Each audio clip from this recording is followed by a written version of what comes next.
High, আবার চলে এসেছি একটা নতুন মিনি ভ্লগ নিয়ে। এই দিন ছিল হচ্ছে আমাদের আন্দামানের ডে 3, আর পোর্ট ব্লেয়ার থেকে আমাদের যাওয়ার কথা হচ্ছে এদিন হ্যাভলক আইল্যান্ডে। তাই ভোরবেলা আমরা মাঝরাতেই প্রায় আমরা উঠে চলে গেছিলাম ম্যাক্রুজ ধরতে, কারণ বলে ম্যাক্রুজের টাইম ছিল 6টা।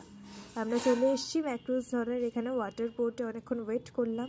এই মেশিনটা থেকে চাইলে আপনারা কিছু কিনে খেতে পারেন, পুরোটা ইউপিআই সিস্টেম। তো আমরা কিনিনি, কারণ বলে আমাদের খাবার প্রোভাইড করে দিয়েছিল। আর ওই যে ওই ম্যাক্রুজটা দেখতে পাচ্ছেন, ওটা হচ্ছে আমাদের হ্যাভলকে যাওয়ার ম্যাক্রুজ। সকালবেলা ব্রেকফাস্টে আমাদের যেটা রিসর্ট থেকে প্রোভাইড করেছিল প্যাকেটটা, ফুড প্যাকেটটা, তার মধ্যে এগুলো ছিল: জুস ছিল, বিস্কিট ছিল, কেক ছিল, ব্রেড ছিল, লাড্ডু ছিল, আর যেটা বক্সে ছিল না সেটা হচ্ছে যে ডিম আর কলা। তো আমরা হ্যাভলকে যেহেতু 1 ঘন্টা 10-15 মিনিট মতো লেগেছিল টাইম, আর বড় ব্লগে আমি ডিটেলসে বলে দিয়েছি।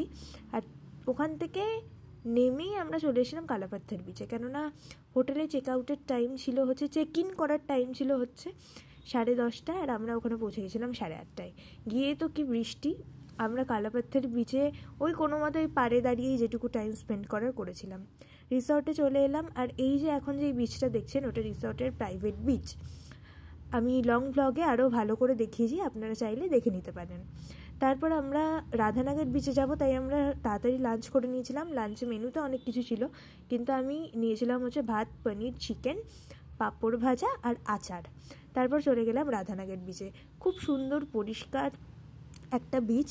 আর এখানেই যা দেখলাম, আন্দামানের এই বিচটাতেই তাও একটু ঢেউয়ের জোর আছে, আমাদের দীঘাপুরীর মতো।